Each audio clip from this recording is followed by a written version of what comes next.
It was a night like no other, the kind of night where the air felt different, like it was holding a secret.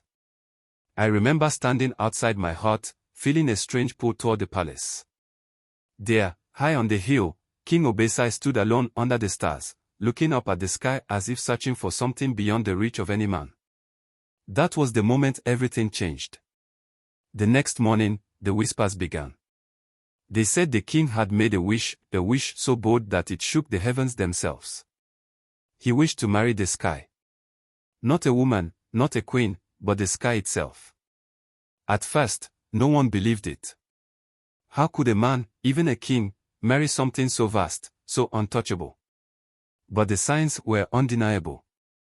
Clouds started swirling in ways we had never seen, and the stars danced brighter each night. We all felt it, something was coming. We just didn't know what until she arrived. One day, a woman appeared at the palace gates. She was unlike anyone I had ever seen. Her skin seemed to glow like the stars themselves, and her eyes sparkled like the clearest waters. When she spoke, her voice was like the wind, soft, yet it carried power. "I am the sky," she said, "and I have come to marry the king." The entire kingdom was stunned. Could it be true? Could this radiant woman truly be the sky? The villagers gathered outside the palace, eager to catch a glimpse of this mysterious bride. We all watched in awe as King Obasi welcomed her into his home. There was no doubt, the king had gotten his wish. The sky had come down from above, and she was more beautiful than any of us could have imagined. Their wedding was the grandest celebration we had ever seen. People came from far and wide to witness it. The clouds parted, the sun shone brighter than ever, and the stars even seemed to linger in the sky during the day. The land thrived under their union. Crops grew faster, the rivers sparkled, and the animals were healthier than ever before. We believed the king had found the perfect queen. But then, something strange started happening. The queen, the sky, would disappear. At first, she was gone for only a day or two, but as time passed, she would vanish for longer periods. No one knew where she went. The king never spoke about it, but I could see the worry on his face whenever she was gone. The people began to whisper again, wondering if the sky had left him for good. One day, when the queen had been gone for longer than ever before, King Obasi decided to find her.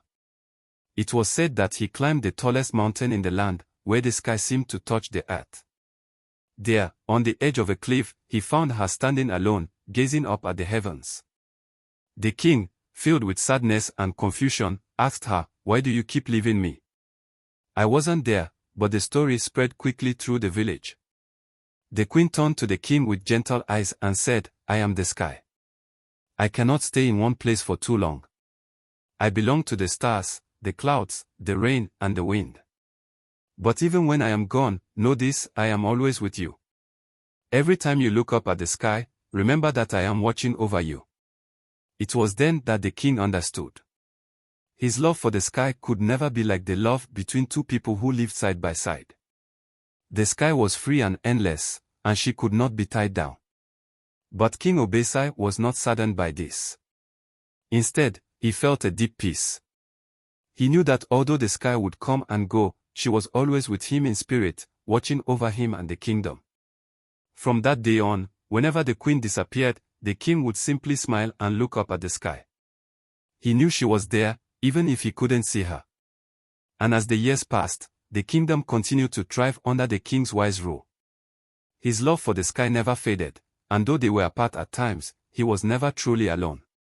And so, King Obasi lived out his days with the sky as his eternal bride, and the kingdom flourished under their love. The people of the village, like me, would often look up at the sky and remember the day our king married something far greater than any of us could imagine.